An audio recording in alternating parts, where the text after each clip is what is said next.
오늘 기자회견 자리에서 안경환 법무장관 후보자가 직접 밝힌 내용인데요. 자, 이용주 국민의당 의원은 이 문제 어떻게 바라보고 있을까요? 바로 연결합니다. 의원님. 예, 안녕하십니까. 이용주 의원입니다. 네, 안녕하세요. 이 사안의 심각성 어느 정도라고 보고 계세요? 예, 많은 분들이 안경환 후보자께서 국가인권위원장 때 했던 여러 가지 일들 때문에 좋은 이미지를 갖고 있었던 건 사실입니다. 하지만 이후에 일어났던 여러 가지 일들이 있는데 특히 혼인 신고 과정에 있었던 문제점들에 대해서는 국민들이 납득하기 어렵다라고 하고 있습니다, 지금. 예. 그럼 이게 그 부적격 사유에 해당이 된다고 보시는 겁니까? 예, 지금 특별히 이 건뿐만 아니라 안경 후보자에 대해서는 여성들에 대한 인식에 문제가 있지 않냐는 논란이 있지 않습니까? 예. 반드시 그렇게 보지 않는다 하더라도 이게 지금 결혼 무효 논란과 관련돼 연결지어져서 많은 의혹들을 양산하고 있죠. 알겠습니다. 지금 그 한때 어떤 이야기가 나왔냐면 이게 위조 혼인 신고가 아니라 실제로는 이혼이었는데 이 헤어지는 부인의 이혼 경력을 만들어주지 않기 위해서 이렇게 한 것이다라는 그 주장이 잠깐 나온 적이 있지 않습니까? 이 문제는 다 정리가 된 건가요? 그 부분은 아직까지 법에서도 정확히 말씀하지 않은 거에서 적절하게 입장을 밝히는 어려우나 밝힌 그 내용 갖고만 판단해도 충분히 논란이 있고 적절치 않은 행위이지 않겠습니까? 알겠습니다. 일각에서는 이런 주장도 있습니다. 이 일이 그 안경환 후보자가 20대 중반일 때 40여 년 전에 있었던 일인데 너무 멀리 거슬러 올라가는 것 아니냐. 이런 식으로 해서 털어서 먼지 안 나는 사람이 어디 있느냐. 이런 주장도 있습니다. 어떻게 보세요? 그렇습니다. 이제 물론 20대에 젊었을 때 잘못이라고 할 수도 있으나 그 당시 아마 28살 때이고 28살 때는 성인 아니겠습니까? 충분한 성인의 나이인 것이고 그 당시 또 서울대 법대를 졸업하신 이후의 문제이기 때문에 단순한 젊은 시대에 한때 잘못으로 치부하기는 어렵다. 그렇습니다. 단순 실수라고 보기도 어렵다 이런 말씀이신가요? 그렇습니다. 알겠습니다. 자, 모 의원님 검사 출신이니까 이 문제 좀 같이 여쭤봐야 되는데 그 기자회견 후에 안경환 후보자가 기자들과 일문일답한 내용을 보면 지금 이 위조 혼인 신고는 사문서 위조 행위에 해당이 되는 거죠, 의원님?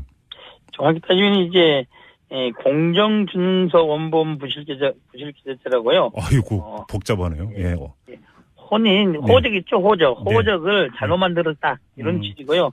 사문서 위조보다는 사문서 위조도 포함되는 혼인 신고서를 내야 되기 때문에 혼인 신고서를 위조한 사문서 위조 그리고 도장을 위조한 사인 위조 이 정도까지 다들 해당이 되는 겁니다. 그러니까 그 기자들이 이제 어떤 점을 이제 질문을 했냐면 그럼 이게 형사 처벌이라든지 처벌 전당에서 형사 조사는 안 받았냐라고 물어봤을 때 받은 바가 없다고 대답을 했는데요. 이게 있을 수 있는 일이었던가요? 그 당시 이제 이곳을 당사자의 상대방이 형사 고소를 했다고 한다면은 처벌을 받았을 것입니다. 그러니까 단순하게 이제 혼인 무효 과정에서 이게 드러나는 거 아니겠습니까?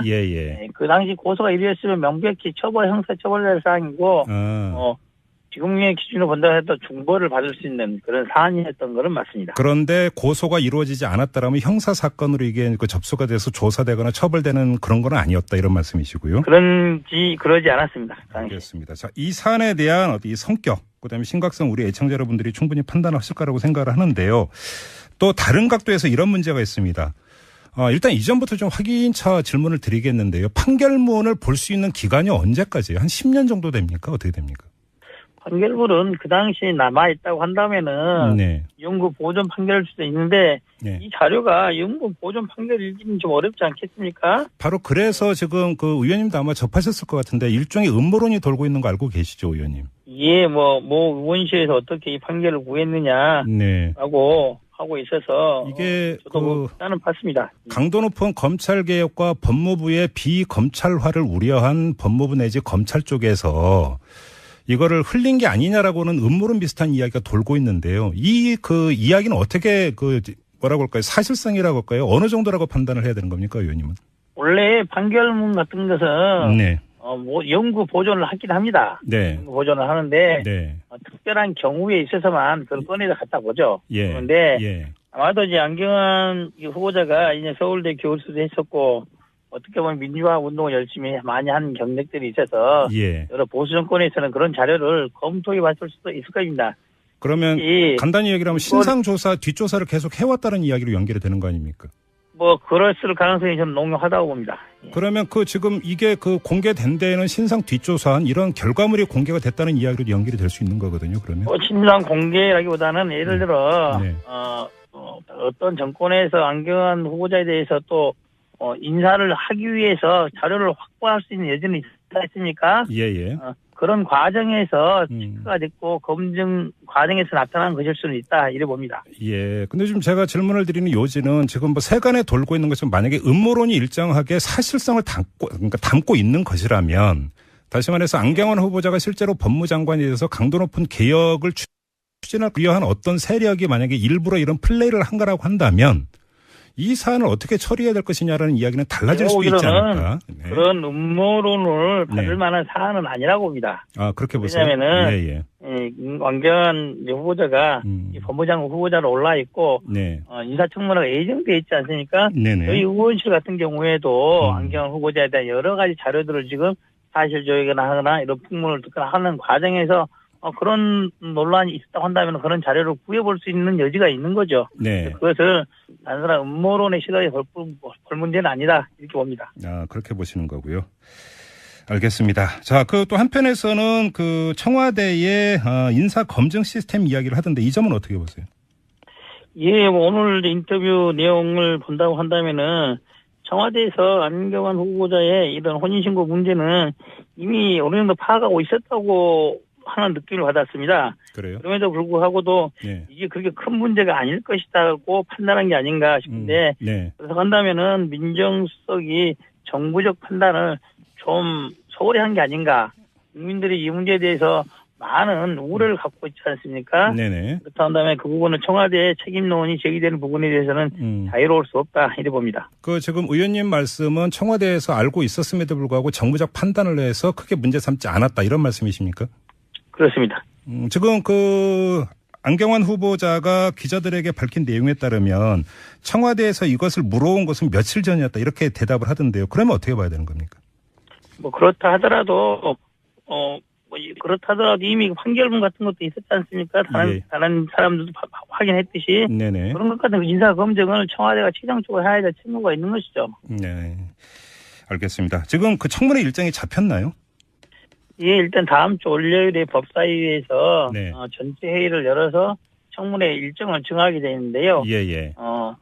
전체회의가에서 며칠차로 청문회 일정할지는 아직은 협의가 아직은 이루어지지 않은 상태입니다. 일부 야당들에서는 안경환 후보자에 대해서 인사 철회를 청와대에 요구하고 있는 그런 상태에서 청문회가 정상적으로 진행될지는 아직은 의문인 상태입니다. 그러면 지금 의원님 말씀은 경우에 따라서는 일부 야당 의원들이 청문회 일정 잡는 것 자체를 거부할 수도 있다 이런 이야기입니까? 그런 의견들이 현재 나오고 있는 상태입니다. 청문회 자체의 보이콧이네요, 그러면? 그런 의견은 있죠. 아직은 그게 이제 합의가 되거나 확정된 상태는 아닌데 청문회 보이콧이라기보다는 청와대에 대해서 다른 후보자를 임명 철회를 하고 다른 후보자를 정해달라 이런 취지로의 의견을 내고 있는 거죠. 그러면 법사위원으로서 의원님은 그거에 대해서 어떤 견해이십니까? 저는 일단은 현재 상태로 온다면은 청문회는 자체는 진행해 가면서 의혹을 해소하거나 국민들의 여론 추이를 보는 게 맞지 않나라는 생각을 합니다. 알겠습니다. 자, 말씀 여기까지 들을게요. 고맙습니다, 의원님. 예, 감사합니다. 여전히 있습니까? 그런 과정에서 체크가 됐고 검증 과정에서 나타난 것일 수는 있다 이래 봅니다.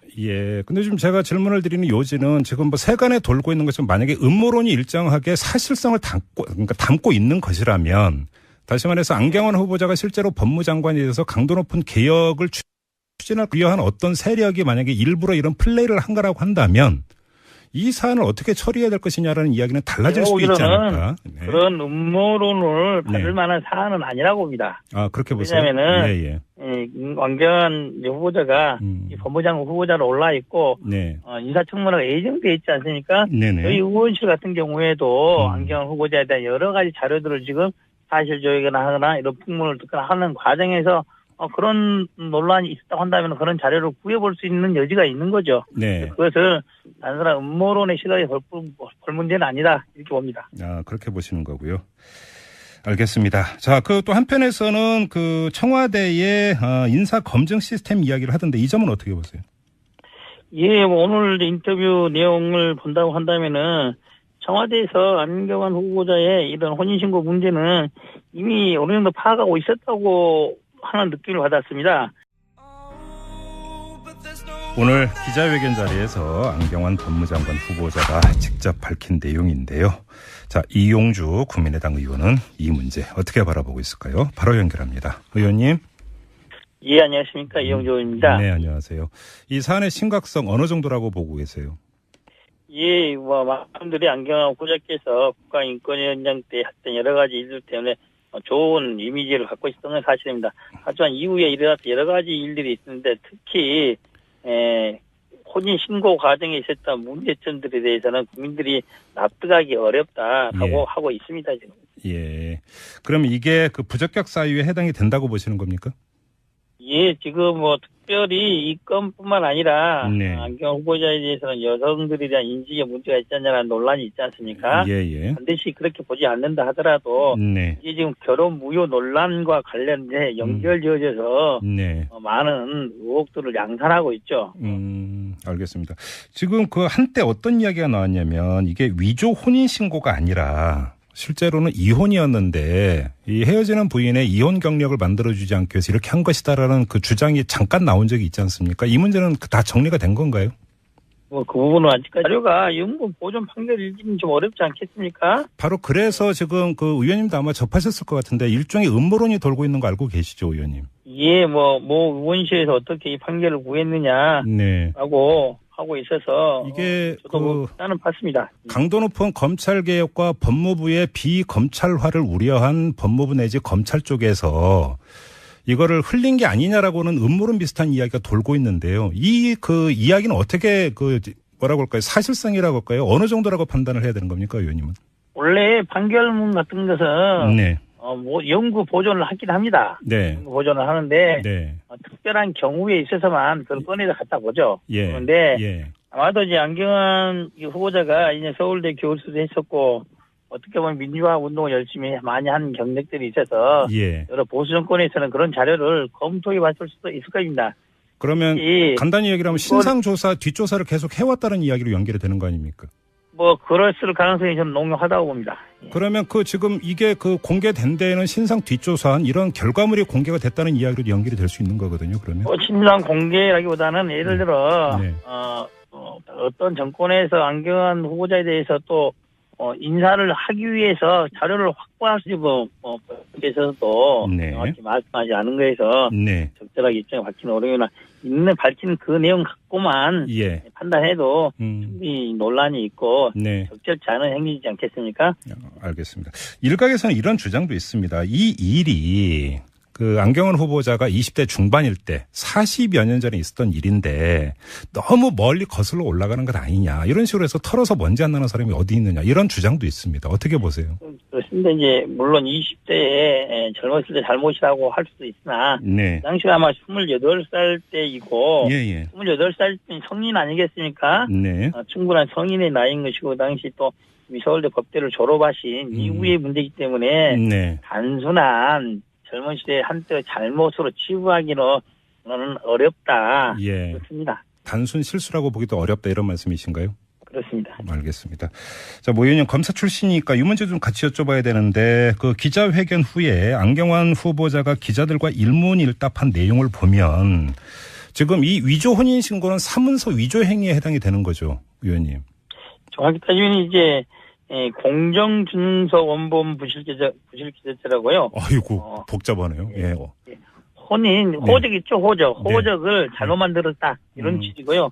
사문서 위조보다는 사문서 위조도 포함되는 혼인 신고서를 내야 되기 때문에 혼인 신고서를 위조한 사문서 위조 그리고 도장을 위한 사인 위조 이 정도까지 다들 해당이 되는 겁니다. 그러니까 그 기자들이 이제 어떤 점을 이제 질문을 했냐면 그럼 이게 형사 처벌이라든지 처벌 전당에서 형사 조사는 안 받았냐라고 물어봤을 때 받은 바가 없다고 대답을 했는데요. 이게 있을 수 있는 일이었던가요?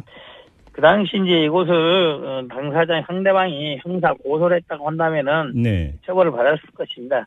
그러니까 단순하게 이제 혼인 무효 과정에서 이게 드러나 있는 거 아니겠습니까? 예. 그 당시 고소가 이루어졌으면 명백히 형사처벌될 사항이고, 지금의 기준으로 본다고 해도 중벌을 받을 수 있는 그런 사안이었던 것은 맞습니다. 그런데 고소가 이루어지지 않았다라면 형사 사건으로 이게 그 접수가 돼서 조사되거나 처벌되는 그런 건 아니었다 이런 말씀이시고요. 그러지 않았습니다. 알겠습니다. 자, 이 사안에 대한 이 성격, 그다음에 심각성 우리 애청자 여러분들이 충분히 판단하실 거라고 생각을 하는데요. 또 다른 각도에서 이런 문제가 있습니다. 일단 이전부터 좀 확인차 질문을 드리겠는데요. 판결문을 볼 수 있는 기간이 언제까지예요? 한 10년 정도 됩니까? 어떻게 됩니까? 판결문은 그 당시에 남아있다고 한다면은, 네. 연구 보존 판결일 수도 있는데, 이